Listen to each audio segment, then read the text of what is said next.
ఎన్నాళ్ళో వేచిన ఉదయం అనే పాట గుర్తుంది కదా.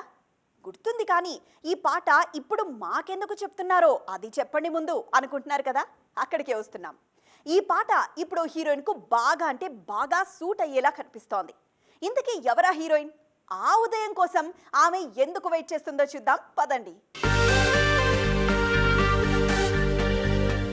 ఇండస్ట్రీకి ఎలా వచ్చామనేది కాదు, వచ్చాక వచ్చిన ఇమేజ్ను ఎలా నిలబెట్టుకుంటున్నాం అనేది ఇక్కడ మ్యాటర్. అక్కడ తడబడితే మాత్రం క్రేజ్ ఉన్న కెరీర్ ఖతమవుతుంది.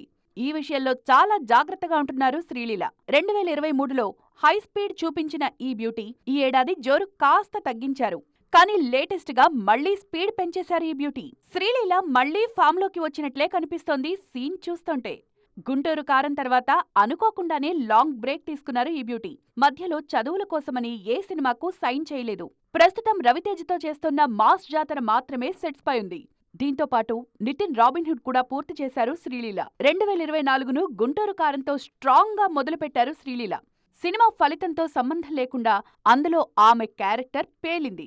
ఎంత బలంగా మొదలుపెట్టారో 2024ను అంతే బలంగా ముగిస్తున్నారు కూడా. పుష్ప 2లో కిసిక్ పాటతో దేశాన్ని ఊపేసిన ఈ బ్యూటీ డిసెంబర్ 20న రాబిన్హుడ్ తో వస్తున్నారు. 2025లో రవితేజ, పవన్ కళ్యాణ్ సినిమాలు రానున్నాయి.